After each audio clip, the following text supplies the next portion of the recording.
What's up, card family? Hope you guys are doing awesome. Say today I'm bringing you a collection showcase video of my collection of Lyman Bostock cards. So as you see in front of you, this one here is a 2005 Upper Deck Classics, and this one here is a 2013 Panini Golden Age. Now, before I get too much into Lyman Bostock, who he is, and the cards, I want to give another shout out to a channel that I've already shouted out. I've been following along uh, with his videos and have exchanged some emails with him. He's a Twins fan like I am. We collect some of the same things, and that channel is Bader's Hobby Life. So I do highly recommend you go check out his channel. He's got a great channel. He kind of inspired me to make this video because he's made similar videos where he showed off his collection of certain players like Camilo Pascual and Eddie Yost, just to name a few. And that's kind of inspired me. I've realized I have a lot of holes in my vintage collection, so I'm going to take a bunch of vintage players one at a time, maybe once a month, and go through and enhance my collections of them a little bit, and then do a collection showcase video. So I chose for my first one of these to be on Lyman Bostock. Now, if you don't know who he is, I highly recommend you look him up on YouTube. There's documentaries about him. He played for the Twins from 1975 through 1977, and then he quickly became one of the best hitters in all of baseball. And then he signed a big contract with the Angels. Now, an interesting anecdote about his time with the Angels: in the month of April 1978, he only batted a .150, and he offered to give back his salary for that month, and the Angels refused to take it back. So he then decided he was going to donate it to a charity, and I believe he set up a deal where people could contact him and make their plea for the money or whatever. And I'm not sure exactly which charity he ended up donated his salary for the month of April to, but he did do that. And then he started to pick up, started to hit better, and by the end of the season, he was batting .296.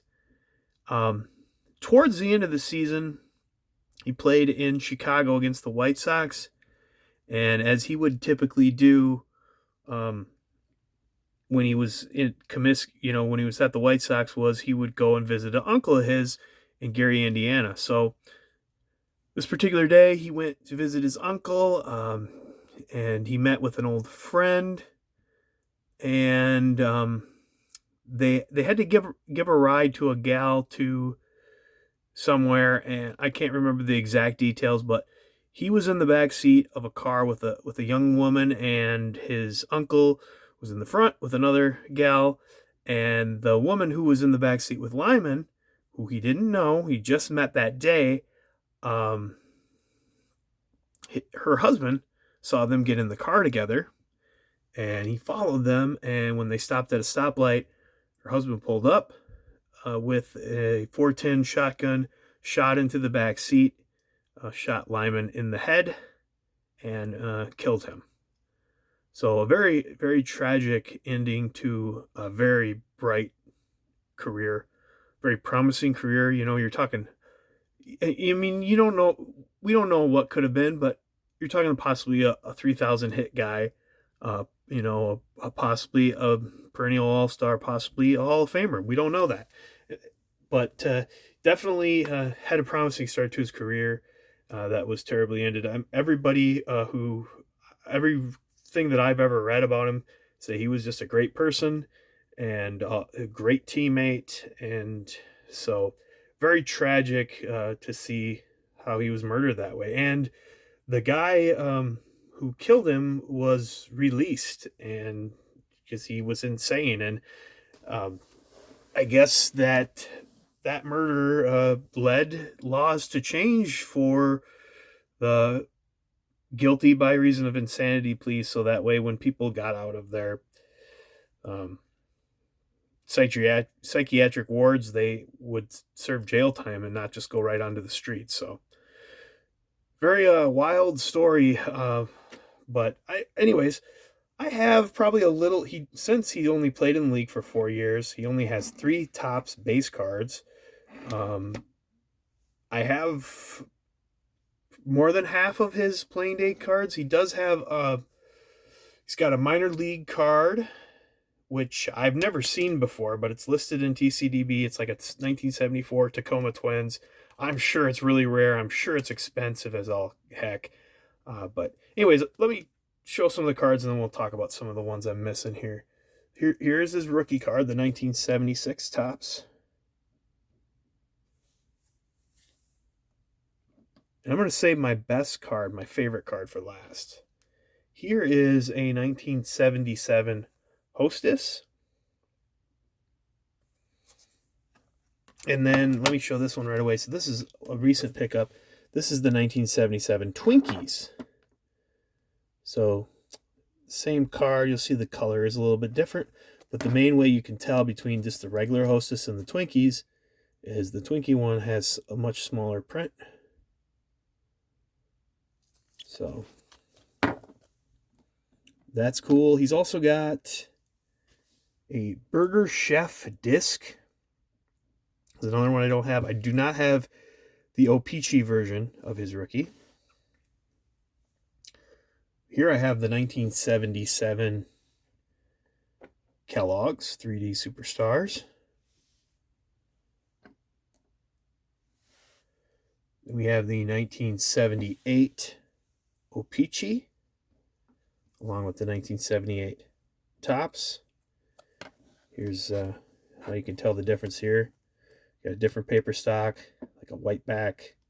We'll say O-Pee-Chee made it, printed in Canada. So that's that one. And then we have the 1978 Kellogg's. You want to see? Let me show you the stats just so you can see how good of a player he was here. He batted in 1977, 104 runs, 199 hits, 36 doubles, 12 triples, 14 home runs, and 90 RBIs, and a 336 batting average. So it was a very good hitter. All right, then he went over to the Angels. Here I have the 78 Hostess. I actually have 2 of them.